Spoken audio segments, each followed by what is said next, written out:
آج کل ایک یہ چیز، ایک یہ جملہ اور یہ ایک ٹرم بڑی سامنے آئی ہے کہ جو اہل سنت ہیں، پہلے اہل تشیع کی طرف سے یہ ایک وہ آتا تھا جواب کہ اہل سنت اور ان کے نظریات، اب ایک نئی ٹرم نظر آ رہی ہے سوسائٹی میں کہ عمری مذہب اور اہل تشیع، یہ عمری تو مذہب اور اہل بیت. میں تو آپ کو ایک بات بتاتا ہوں، یہ ان کا کنسیپٹ بڑا ایک عرصے سے ہے، کھل کے ابھی سامنے ہے، بلی تھیلے سے آپ سمجھے باہر آ گئی ہے.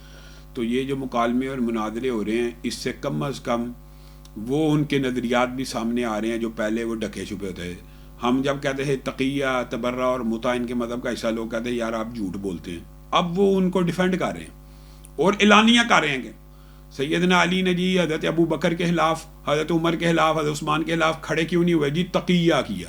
اب اوپن کہہ رہے ہیں، یعنی جو دلائل ان کے خلاف جاتے تھے انہوں نے اس کے لیے گاڑ لیا ہوا تقیہ، تبرہ، متع کے اوپر آپ کے ساتھ جو ڈبیٹس ہوئے ہیں اعلانیہ ڈیفینڈ کر رہے ہیں. تو ہم تو کہہ رہے ہیں کہ علم جو پھیل رہا ہے، اور متع کے بارے میں آپ دیکھیں کہ ڈیفینڈ جب ہم کہتے ہیں نا کہ ان کے مذہب میں ہے، لوگ کہتے ہیں آپ جھوٹ بولتے ہیں. اب وہ محمد حسین اکبر صاحب ہوں، اب وہ کوئی بھی ہو، وہ اعلانیہ کہتے ہیں ہے، نہ صرف ہے بلکہ ایک دفعہ کرنے کی فضیلت یہ ہے، 2 کی یہ فضیلت ہے، 3 کی یہ فضیلت ہے، 4 کی یہ فضیلت ہے. وہ الفاظ تو ہم اپنے منہ پہ بھی نہیں لا سکتے. تو میں یہ سمجھتا ہوں کہ علم اور مکالمہ جتنا بڑھتا ہے، جتنا پھیلتا ہے، اس سے لوگوں کی ذہن سازی بھی ہوتی ہے. خاص طور پہ جو باطنی تحریکیں ہوتی ہیں نا، ان کے اندر جو کچھ ہوتا ہے جس کو وہ اون نہیں کرتے معاشرے میں، وہ اون کرنا شروع ہو جاتے ہیں.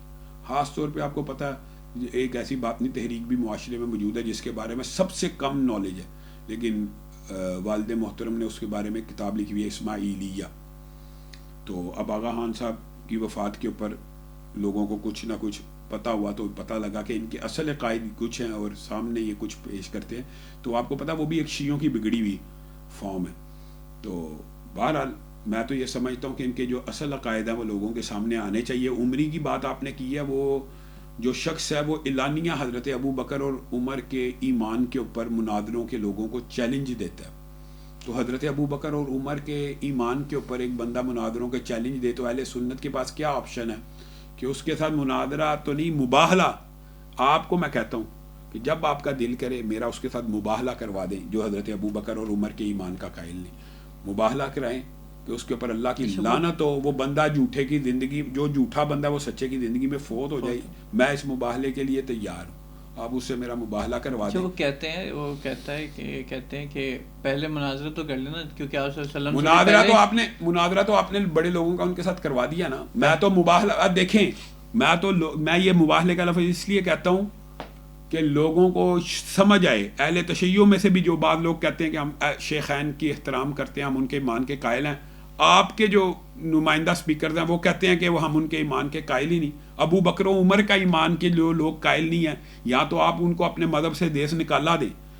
ہم کسی مسلمان کو کافر کہیں تو یا وہ کافر ہو جاتا ہے یا میں کافر ہو جاتا ہوں. تو جو ابو بکر کو کافر کہے وہ بندہ مسلمان رہتا ہے، تو اس کے ساتھ مناظرہ کیا ہو سکتا ہے؟ اس کے ساتھ مباہلہ ہی ہو سکتا ہے. اور یہ مباہلہ اللہ کے فضل و کرم سے آپ کے چینل کے اوپر ہو، لائیو تو نہیں، ریکارڈڈ شاید آپ نے چلانا ہے، تو ریکارڈ کے اوپر رہے گا. میں حاضر ہوں جب اس کا بدبخت کا دل چاہے کہ اس بات کے اوپر حضرت ابو بکر کے امی عائشہ کے جنتی ہونے کے اوپر میرے سے وہ مناظرہ چھوڑے، مباہلہ کر لے، تاکہ لوگوں کے سامنے بھی حقیقت کھل جائے. اور میں آپ کو بتاؤں گا وہ فرار ہوگا مباہلے سے، وہ فرار ہوگا. ہر بندہ مباہلے سے ان کا فرار ہوگا، نئی طویلیں گڑے گا کہ مباہلہ فلاں نے کرنا ہے، فلاں نے کرنا ہے. حالانکہ مباہلہ ان کے مذہب میں صحیح سند کے ساتھ جائے. میں ویسے مباہلہ کیا ہوگا، مطلب اگر آپ مباہلہ میں آپ کو ابھی کہہ دیتا ہوں، یہاں پہ ہی ریکارڈ کراتا ہوں کہ حضرت ابو بکر جنتی ہیں. نہیں، اس پہ تو شک نہیں ہے کسی کو بھی. وہ ان کا مسلمان نہیں مانتا یار. آپ یہ بات کر رہے ہیں، وہ ان کو کہتا ہے کہ ابو بکر و عمر کے ایمان پہ میرے سے مناظرہ کرو. ایک بندہ حضرت ابو بکر کو مسلمان نہیں مانتا تو وہ اس کو جنتی کیسے ماننے گا؟ ہم تو ان کو جنتی کہہ رہے ہیں، وہ ان کو جہنمی کہتا ہے. یہ میں آپ کو کہہ رہا ہوں، لوگوں کے سامنے گھسی پٹی نہیں، کھل کے بات آنی چاہیے. وہ ان کی جنت کا قائل نہیں ہے. تو آ جائے اس بات کے اوپر مباہلہ کر لے، لوگوں کو پتہ چل جائے سچا کون ہے جھوٹا کون ہے. مباہلہ تو وہ ایک عبارت ہوتی ہے نا کہ اگر وہ سچا ہے تو آپ فوت ہاں، تو مباہلہ، اگر آپ سچے ہیں تو وہ فوت ہو جائے. جھوٹا سچے کی زندگی میں مر جاتا ہے اور اپنی پسند کی موت چن لے. یہ تو یعنی پسند کی موت ہوتی ہے نا کہ میں تعاون سے مروں، اگر میں جھوٹا ہوں، میں فلاں سے مروں، میں جھوٹا ہوں. تو یہی کہہ رہا ہوں. مباہلے میں، ہاں مباہلے میں تو پھر بحث کا عنصر ہوتا نہیں ہے مباہلے میں. مباہلہ تو دیکھیں، میں نے اس کے نظریات سمجھ لیے، اس نے میرے نظریات سمجھ لیے. میرے نظیر ابو بکر سے لے کے امیر معاویہ تک سب جنتی ہیں، لیکن وہ جو بدبخت ہر وقت بیٹھ کے کہتا ہے ابو بکر و عمر، تو میں یہ کہتا ہوں آپ ابو بکر و عمر کو جنتی ہونے پہ میرے سے مباہلہ کر لیں، میرے نزدیک وہ جنتی ہیں، آپ کے نزدیک معاذ اللہ وہ دوسرے جگہ جائیں گے، آپ میرے سے اس بات کے اوپر مباہلہ کر لیں، بات ختم. بالکل ٹھیک.